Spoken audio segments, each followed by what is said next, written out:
There are two things that people want to be able to do to improve their emotional life. You want to be able to choose what you become emotional about and when you become emotional. That's number one. And the second is you want to be able to choose how you act when you are emotional. Well, nature didn't want you to do either. So it didn't give you any tools. So if you're going to learn how to do this, it's going to be hard work, and it isn't going to be the kind of learning like learning to ride a bicycle. Once you learn to ride a bicycle, you can stay off it for 10 years and get right back on and ride. What I'm going to tell you now, if you don't do every day, you'll fall off. You got to practice it all the time. It's like being a concert pianist. It doesn't stick unless you practice it. So, let's take problem number one. Having more choice about what you become emotional about. And that's the only reason we want that is because sometimes we become emotional about things that we don't think merit becoming emotional. Or we act in a way that we don't approve of afterwards. That's the number two problem. The first step is to keep a diary of when you become emotional. Now, you won't know in advance, but you'll surely know when it's over that you just had an emotional episode. Write it down in detail.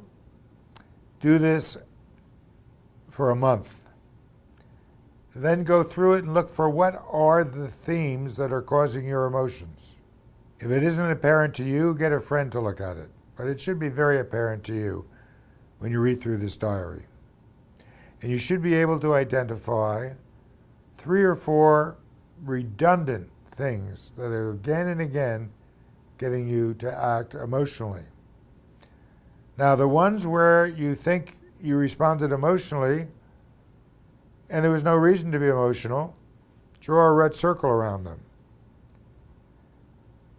Now, how many of those have the same theme? Now you're equipped. You know what the triggers are. Now, when you're about to enter a situation, think,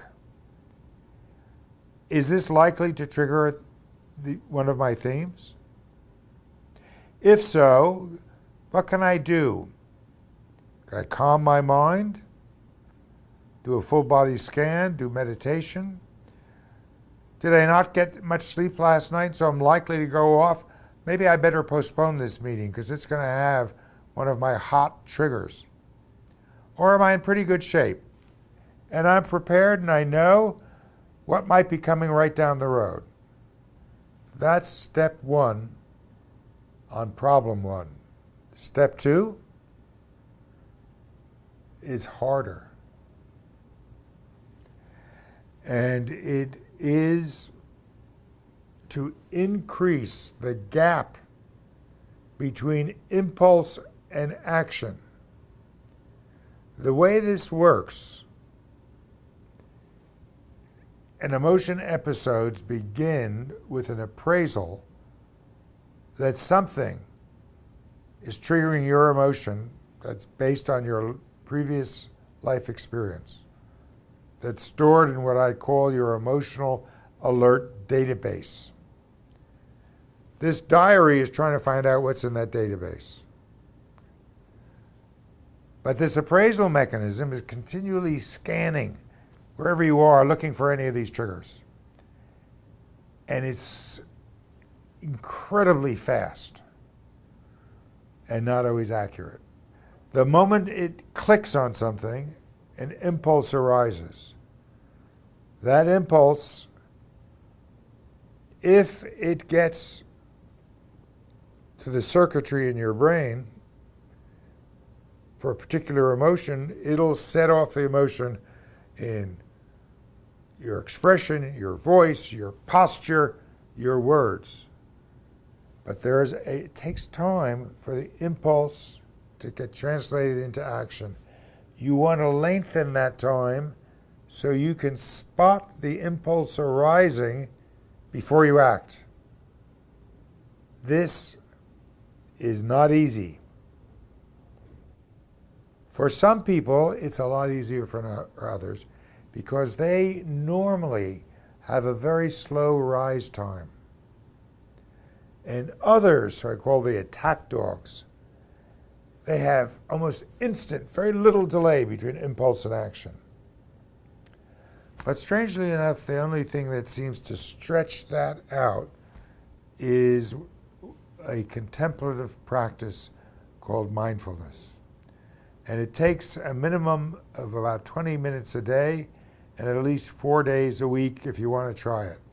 And it'll take about 6 months to start to have an effect, and then it'll only continue if you continue to do it. And you won't always spot the impulse, but sometimes you'll have the wonderful feeling of being able to tell, I am about to get angry. I think I won't. I'll let it go. I'll let that just go right by me. Won't happen all the time, but sometime. So here are the two techniques.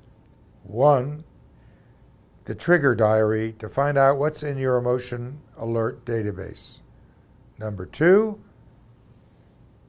spreading the time gap between impulse and action. Now we're ready to move to the second and somewhat easier step. How do I become aware of the fact that I'm acting emotionally when I am?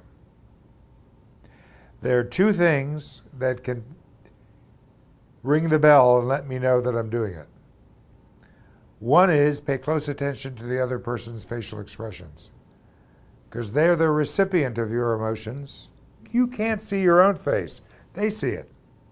But you can see their face, and you can tell how they're reacting, and you can say, oh my God, they're starting to look very disappointed. What am I doing that's so disappointing them? How am I acting? It's one source. Second source, the changes within your body, changes in your musculature, in your respiration, in your sweating, in the temperature of the different parts of your body. They are different, we found, for different emotions. The problem is we pay no attention to them. The exercise of making expressions or being a little Stanislavski actor, recalling past emotional experiences, trying to relive them and focus on what those sensations are. We've got to bring the sensations that are unique to each emotion into consciousness, so you'll start to feel it while you're experiencing it. Those are the two steps. It's a lot easier for you to learn how to be more attentive to other people than to learn how to have any choice about what you become emotional about, and to learn to have choice and knowledge of when you're becoming emotional. But it's a good goal. And if you succeed, you'll like yourself better and others will like you better.